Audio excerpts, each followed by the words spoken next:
let's work together to help keep Victoria safe. This is the Crime Stoppers Victoria podcast. Welcome to the Crime Stoppers Victoria podcast. My name is Lexi Junowick. This week is Scams Awareness Week, and the theme this year is Let's Talk Scams. Here at Crime Stoppers Victoria, we are aware of so many scams and unfortunately hear about so many people who fall prey to them. Today, I'm sitting down with two experts in the field who do a lot of work behind the scenes, not only investigating scams, but also working to prevent people from becoming victims. My first guest is Detective Superintendent Jane Welsh from Victoria Police's Cybercrime Division. Joining her is Scott Wall, the Chief Information Officer at BankVic. A very warm welcome to you both. Now, before we delve into the complex world of scams, let's find out a little bit more about the two of you. Starting off with Jane, how did you find yourself heading up the Cybercrime Division? I found myself here at Cybercrime Division. After many years in policing, I returned to the Crime Command and I was gifted the opportunity to work in this really, really fascinating space. We're seeing an increasing incidence of harm across the community in relation to the way criminals are using technology as a force multiplier for crime. So we're growing our capability in this area, and I'm really, really proud to be building capability with Victoria Police and our partners. Wonderful. And how about you, Scott? What led you to the role of Chief Information Officer at BankVic?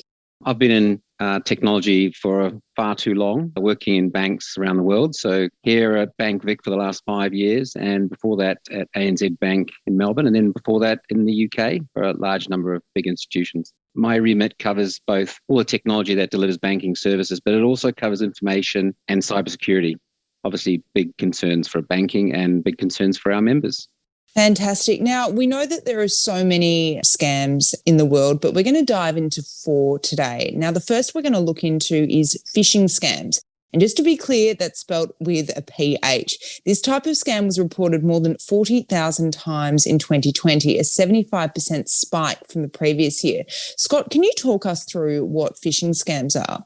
It's to do with the concept of phishing. You throw a hook out there and hope that a fish will come along and bite.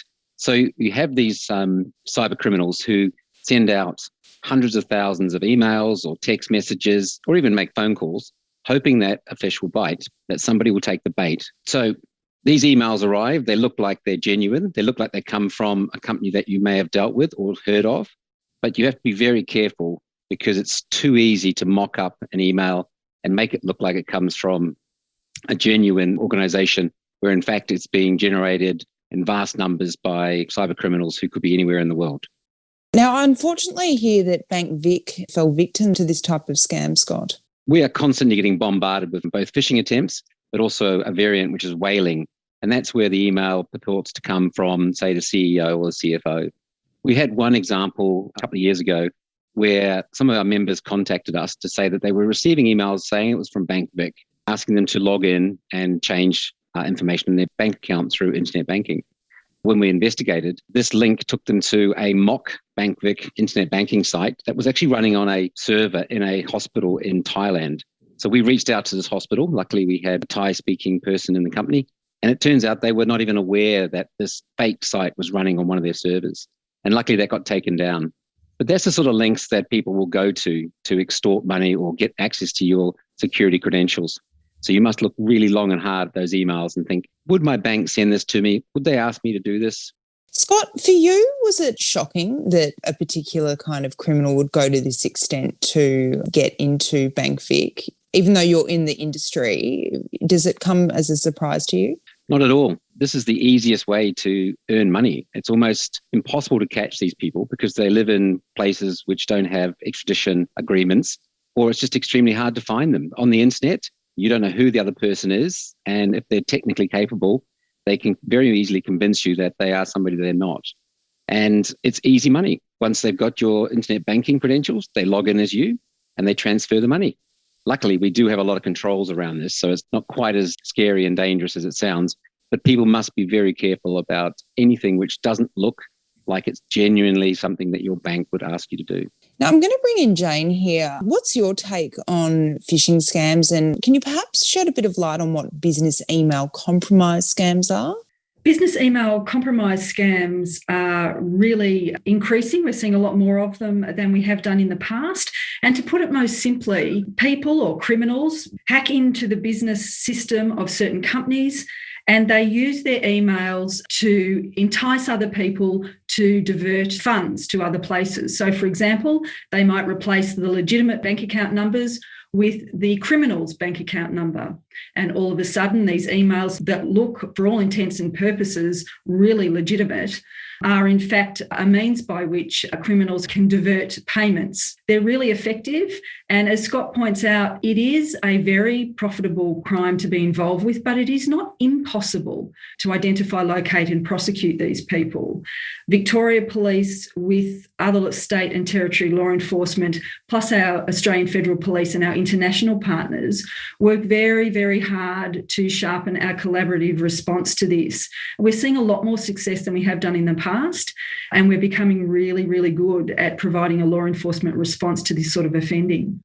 And is it the really big businesses that are being targeted, or is it small kind of mum and dad kind of businesses at home that might have started up, say, an online store amid the pandemic? Unfortunately, Lexi, there is no one who is outside the purview of these criminals. Businesses big and small are vulnerable to this sort of offending. As you said, it is very difficult to find who is responsible. But in terms of what the person at home can do or the business can do, Scott, what are kind of maybe 3 or 5 tips that people can take to prevent this kind of scam? First thing is just use common sense. Is this an email that you expect?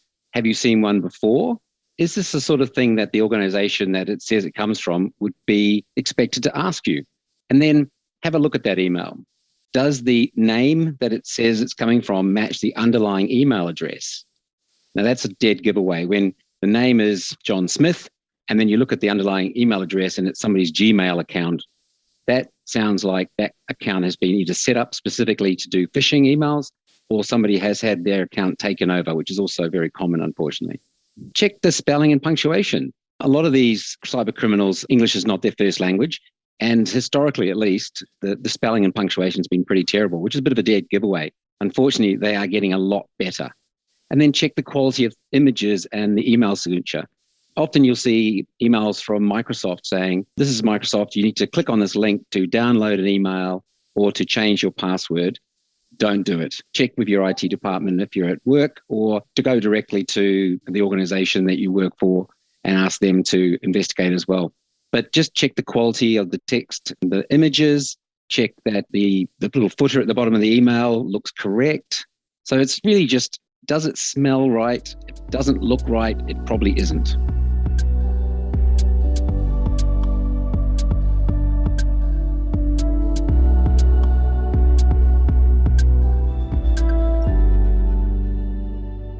Now, bringing you into our second scam, it's an older one that we have heard about before in the media and in news, but it certainly hasn't lost any of its relevancy in 2021, where we find ourselves today as people increasingly go online to find love. Jane, how are cyber criminals using dating sites to attract victims? Lexi, these are really quite distressing forms of offending, not just for the people who fall victim, but for their families and the community more generally. There are various ways of conducting this sort of trickery and deceit. One example might be that a criminal will befriend somebody on one of these dating sites. They will portray themselves to be someone who is in desperate need, perhaps someone who is looking for support. And initially it will be a reasonably benign support, emotional support, and someone who can help them work through a problem in their life, for example. And what that's actually doing is they're building rapport and building trust with the person on that dating site. And then it inevitably leads to a request for money. And that might be a request for money to help them out of the predicament that they've been explaining.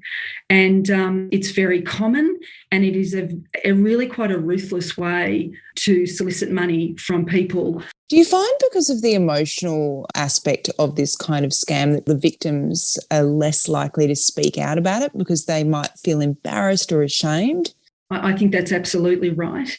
And I think police and the community need to speak about this more openly and allow people to understand that this is about trickery and deceit. It's not about them, and it doesn't mean that they're any sort of a person because they fell victim to this deceit. And we can all be vulnerable to this from time to time.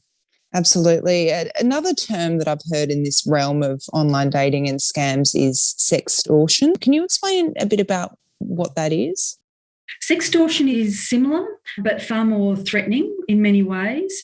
So what the offenders will do, once again, they will build rapport with these people, and then very quickly the victim will find themselves subject of a threat. And it comes in the form of the offender saying, I have sexually explicit images of you, which I will release to your friends or to the public if you don't provide me with, and it is normally money. And most often, although it's very difficult for victims to contemplate this, they do not have those images at all. It's very much a threat, and leveraging off our feelings of vulnerability where we feel we might be exposed in a really traumatic ways.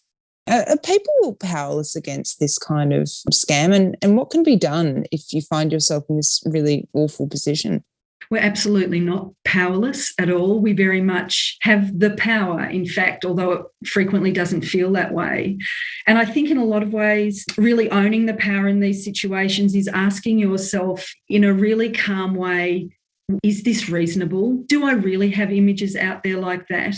Why would somebody be doing this to me? And I think it's about giving yourself an opportunity to think very clearly about these things and understanding if we can't do that in a heightened state, ask a friend. Stop doing what you're doing, walk away from your device and ask a trusted friend. And it's very often that these trusted friends can give us a level of objectivity that sometimes we can't find ourselves when we're really in the thick of it. If you or someone you know has been targeted by image-based abuse or revenge porn, there is help available. In fact, the Australian E-Safety Commissioner will work to get the image removed. Often this can happen within 24 hours. You can report the image or video to the Australian E-Safety Commissioner by visiting esafety.gov.au. There you'll also find more information about how to handle sextortion attempts and abuse sent via email or text. You can also find these links on the Crime Stoppers Victoria website at crimestoppersvic.com.au/podcast. This is the Crime Stoppers Victoria podcast. Now, interest rates being so low at the moment, people are looking for better returns for their money. Quick Google search and you're likely to be shown many more investment opportunities, and not all of them are legitimate. Australians lost more than $328 million in investment scams last year, and that's what we know of. Now, Scott, this is a field that I'm sure you've got quite a bit of expertise, so I'm very interested in picking your brains on this. What advice do you have for investors, particularly people investing online for the first time? Well, I think there's the old adage, anything that sounds too good to be true probably is. If the offer looks too tempting, too easy, the rewards are too much above market rates, then you have to ask yourself, how is this person able to offer this? It's either breaking the law if it is an actual offer, or it doesn't exist at all and they're just looking to steal your money. If you're even the slightest bit unsure, ask people, ask friends, family, work colleagues, ask people that you think might have a view on this sort of thing and just see what they think.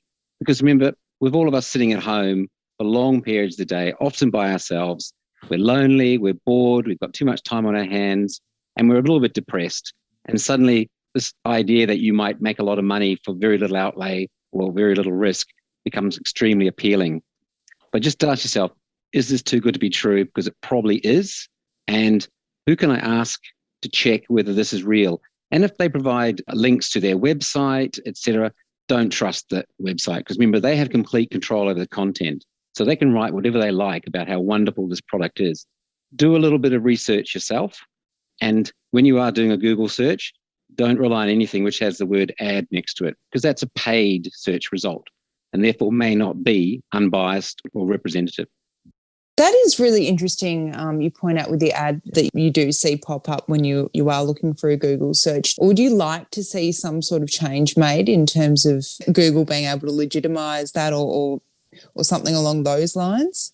I think that would be quite challenging, although I think the ACCC is looking into that as we speak in terms of how the big tech companies generate their income and some of their activities and practices.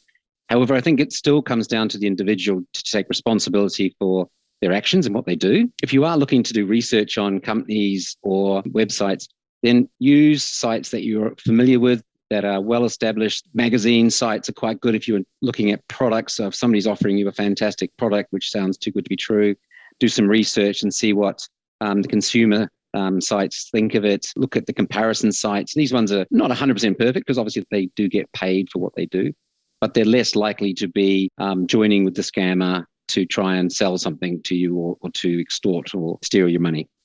And how reliable would you say those review sites are?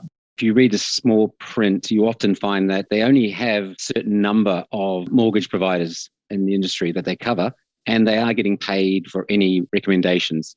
So unless they're a not-for-profit or a non-profit or they're a government body, then they are commercial and therefore they do need to make money. So always keep that in mind.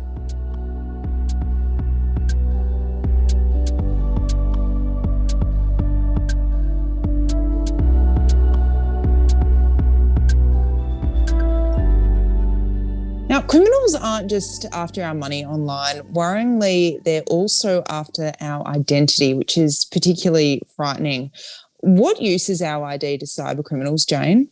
Incredibly helpful for the criminal element because they allow them to open bank accounts and other means to commit crimes, various crimes, not just profit-motivated crimes, but other sorts of crimes also.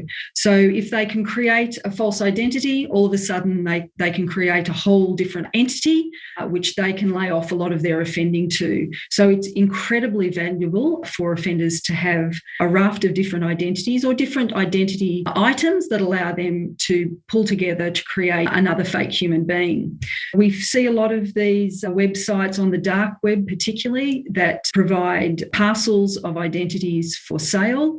So it's a high profit, high margin activity, and it's really, really important that we keep that in mind when we're thinking about what sort of information we put onto sites to do simple things like purchase online, which we are all very, very fond of doing in the recent 12 to 24 months. It's kind of an interesting one because you think if I was walking down the street and someone came up to me and said, hand over your passport, ID, all of that kind of stuff, you'd, fight them off or run away or do something like that. How are people lured into handing over all of this identity online or do they do it without even really thinking about it? Interestingly, Lexi, it's a bit of both. And for some reason, we seem to be considering providing our identity or parts of our identity online as being more secure than providing it to that person who approaches you in the street. It's misleading. And I think in a lot of ways, it's really just one of the things that make us very human because we're fallible. So it's about us understanding what the threat is online, but understanding it in such a way that allows us to still engage in the activities that we would like to online, but to do it more safely. Absolutely. And what kind of tips would you offer up, Jane? The very first one in relation to identity is to ask yourself, why are they asking? Do I really need to be providing my license number if I want to buy a pair of shoes? Or my passport number, how is that possibly relevant? And the other thing is these criminals tend to create a sense of urgency. So we think, oh my goodness, if I don't do this now, I will miss out on this wonderful opportunity. This sense of urgency creates in us less of a willingness to pause, step away, and ask ourselves, is this really the right question? Should I really be engaging here? So it's about fighting that urge to be drawn in by the sense of urgency, because by not doing that, we are robbing ourselves of opportunities to be way more diligent and ask many more questions that we need the answers to stay safe. How about you, Scott? Do you have any particular tips with identities and how you can protect them? Yeah, I mean, as the Chief Information Officer of BankVic, I don't actually worry too much about having money stolen, which seems strange. Sounds ironic. Yeah, I'm far more concerned about losing the data that we hold about our members because you can replace money. If somebody has money stolen from them, Either the bank can replace it if it's a genuine crime and the person did everything that could be expected, or the merchant, where they did the transaction, will refund it through the bank because they didn't do enough on the security checking. But once your information is gone, not only is it never coming back in terms of the public domain not having access to it, but it can be replicated millions and millions of times. And you could find that your identity was used in hundreds of different ways by hundreds of different criminals. So it's a lot worse than losing money. And I think further to what Jane was saying, always ask yourself, why are they asking for that? And always set the minimum data sharing required to do any action. Am I really willing to have my documents, such as my passport and my driver's license, out there? Because once they're out there, you can't retrieve them without having to go through the process of cancelling your driver's license or cancelling your passport and getting a new one. But your date of birth's a tough one. Can't change that. Your full name, very difficult to change that one, and probably not something everybody wants to do. So minimize the information you share and make sure that you share it with organizations or people or institutions that you really, really do trust. Is that just on sites, or should people be kind of aware of what they're, doing on social media as well? Does it go as far as that? 100%. I'm amazed at what people share on social media. And what the criminals will do is they will take information that they get from you through maybe a website or even a phone call, where they can get some information out of you. They can then combine that with what they're seeing on your social media postings, and they can build an even more detailed picture of you to become even more compelling when they try to set you up as a fake person. Or they'll then try and contact your bank to convince your bank that they've just forgotten their password and they know all this information, that I must be the person that I'm saying I am.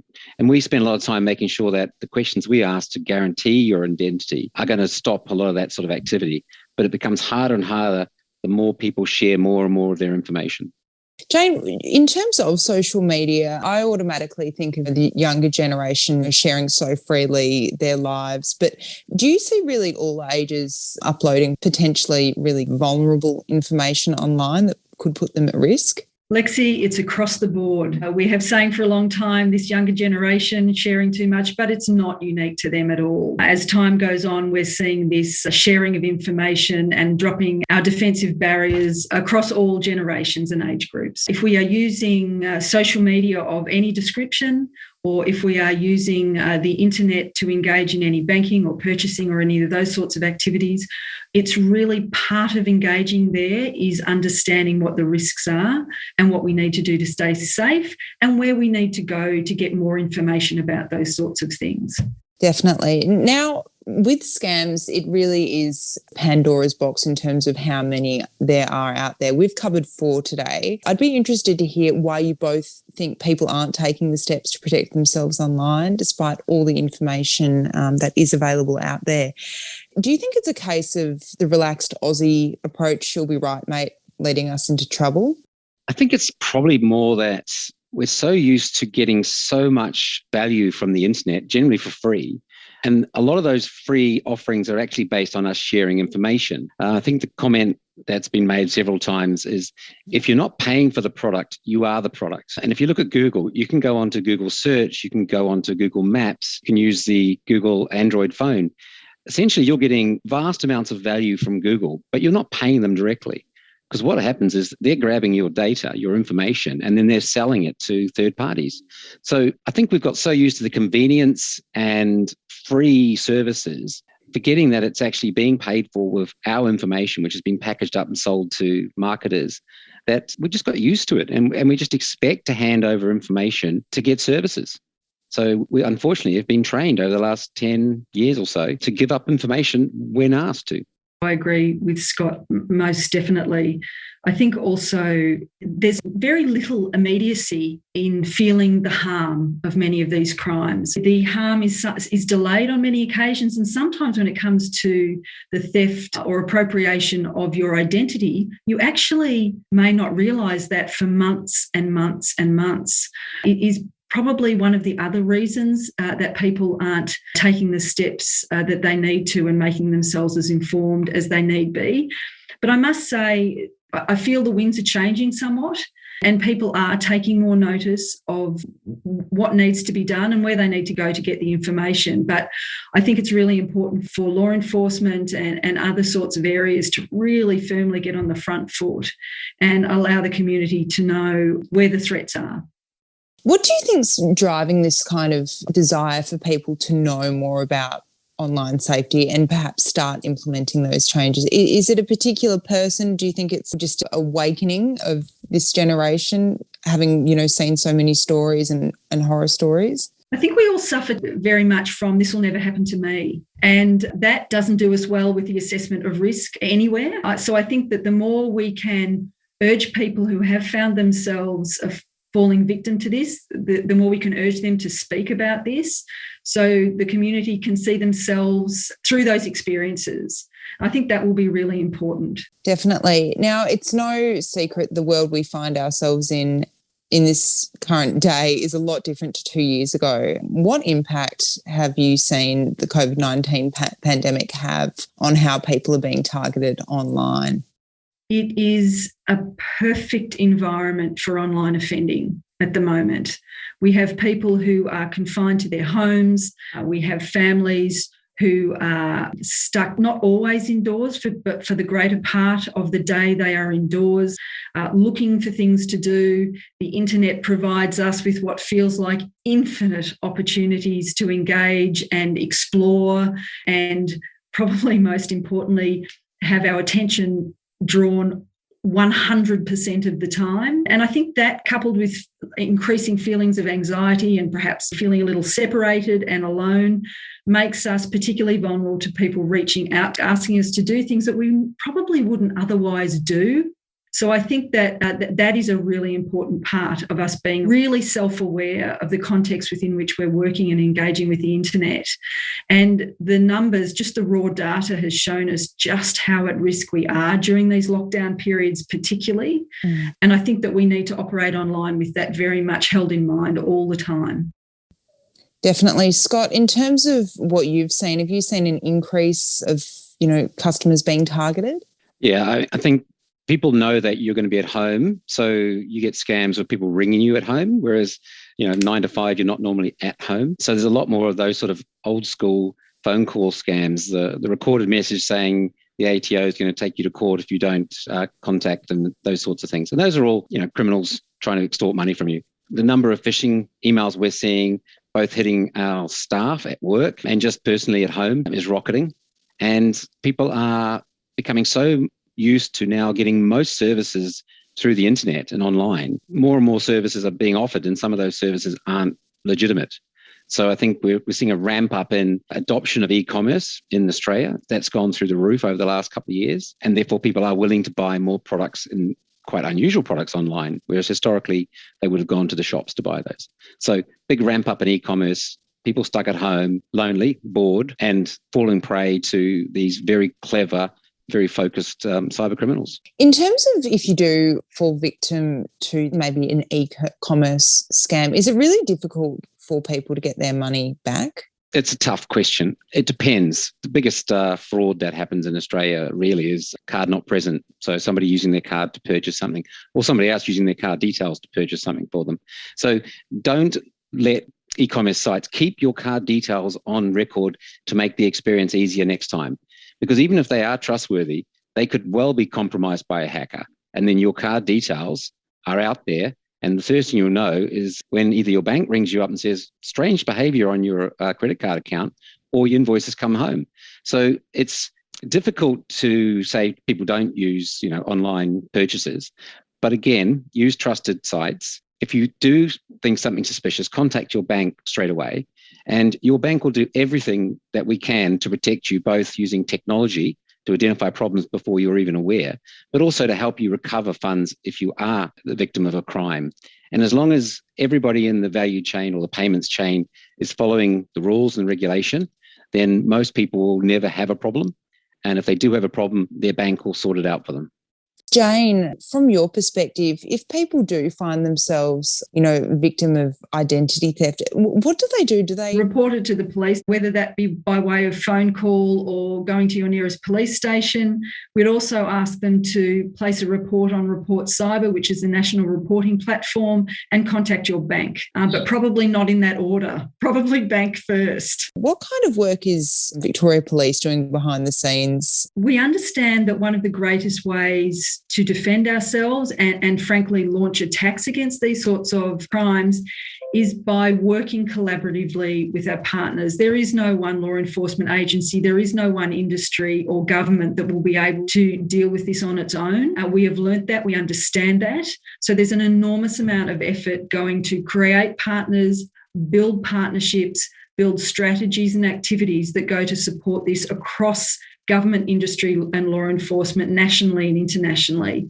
And we are finding that we're having really great success in that area, not just in identifying offenders, but also to disrupt this sort of activity as well. And I don't think it's any secret that police across the board are very active in a covert sense online to try and disrupt this sort of activity. One of our main goals is to reduce instances of victimisation, to prevent the crimes happening. And we understand that this is very, very different to what law enforcement has been used to in the past. So to stop these sorts of crimes happening, it will require us to engage and inform the community about A, the threat, and B, what their role is to stay safe. We will fulfil our role. Community also has a role. And of course, I'm a member of that community as well. So I have a role to keep myself safe as well. So that's really important for us, and we feel that that is very much a priority at the moment.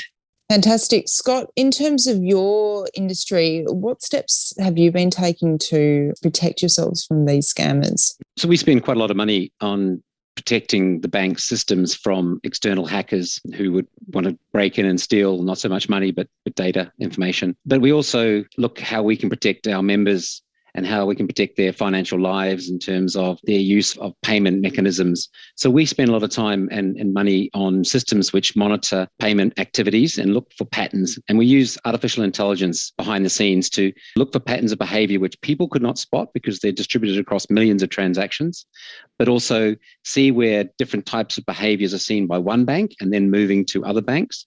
So we can get ahead of the scammers who are trying to extort money by stealing people's card details, etc.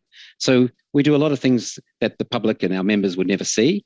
And then we do the stuff that they do see, which is, ask for them to respond to SMS one-time passwords, or we contact them and ask them, is this something you actually are doing?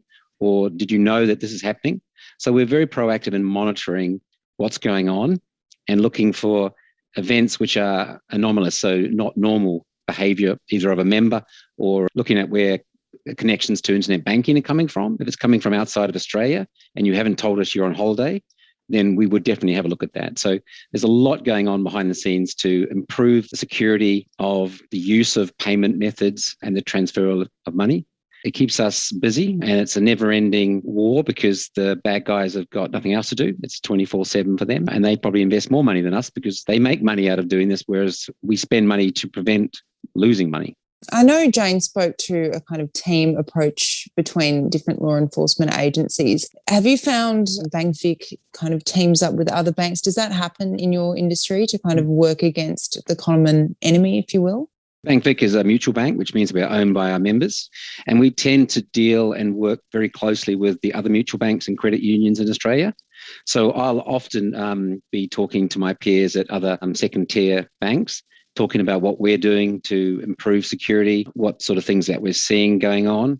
So there's a lot of knowledge sharing across the banks as well, both in security forums and on an individual one-to-one basis. Wonderful. It's a question that piques my interest quite a bit.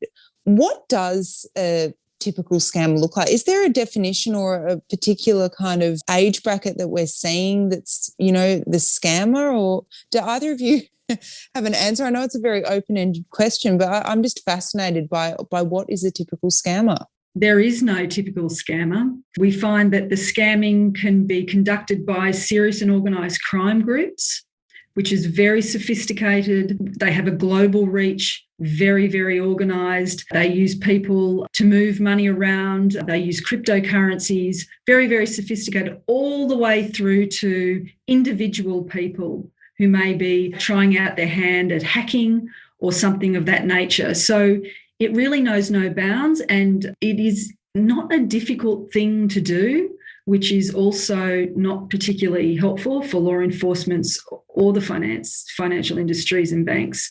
So it runs the whole spectrum, Lexi.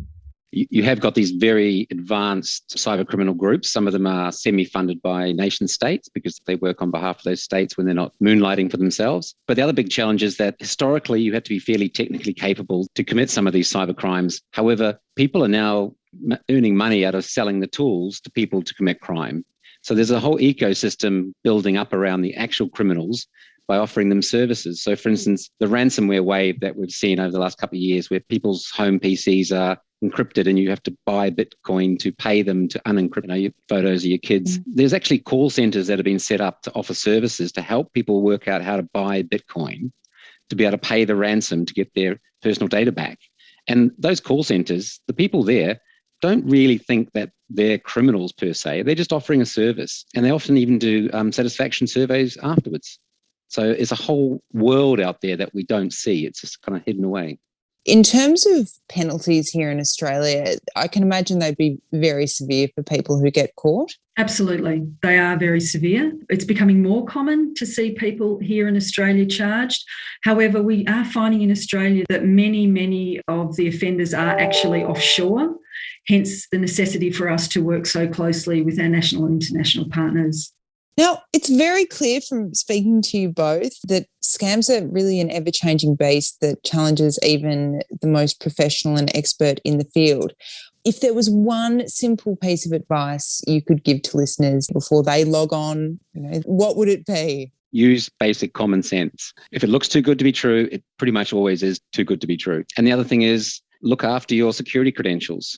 Make sure that you have strong antivirus software installed. Make sure that it's been updated recently and choose passwords which are highly difficult to guess. Is there any secret when creating a password? Any particular magic formula? You should definitely have a strong password. More importantly, you shouldn't use the same password at different sites because if they compromise one site and therefore get your password, they can try all the other sites and they'll get in as well.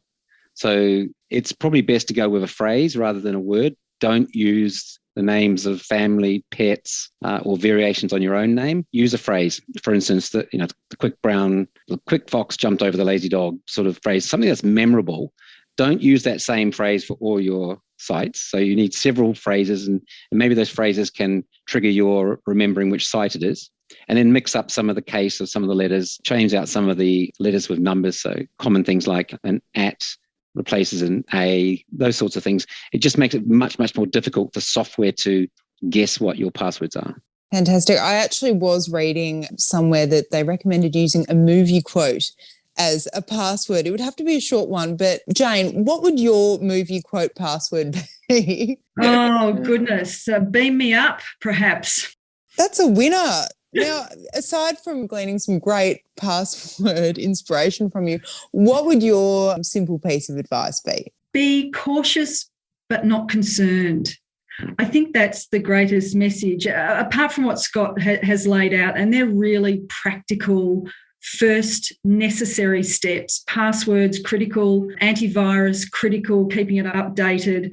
I think the other thing it really is be informed, be interested. And that means when you're sitting down at breakfast reading the paper online, pop in the search bar, tell me about scams. What's the most recent scam?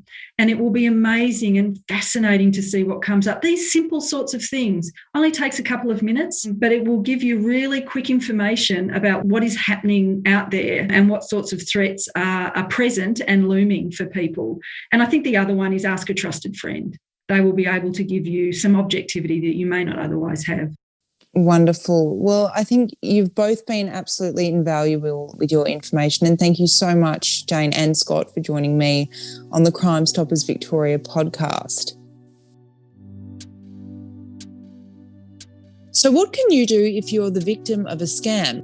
It's important to remember that you are not powerless or that you've made a foolish decision. There is detailed information available from scamwatch.gov.au website called Where to Get Help, but I'll quickly summarise it up for you. First thing to do is contact your financial institution. They'll do what they can to protect you financially. If you're the victim of identity theft, you can contact ID Care, which is a government-funded service which will work with you through the process. You should report the scam to the ACCC via the Scamwatch website. In Victoria, if you're the victim of fraud or theft, you can call your local police station to report it. And importantly, tell your friends and family about the scam so they don't become victims too. If you know people who are scammers or cyber criminals, you can contact us at Crime Stoppers and let us know what you know confidentially at crimestoppersvic.com.au or 1800 333 000. Thank you for listening to us today, and thank you so much again to our guests Jane Welsh and Scott Wall. For more information about this podcast and other podcast topics, visit crimestoppersvic.com.au/podcast. Make sure to subscribe to the Crime Stoppers Victoria podcast and visit our website for more on this episode and other crime prevention tips. And remember, if you know something, say something. Report crime confidentially at crimestoppersvic.com.au or by calling 1800 333 000.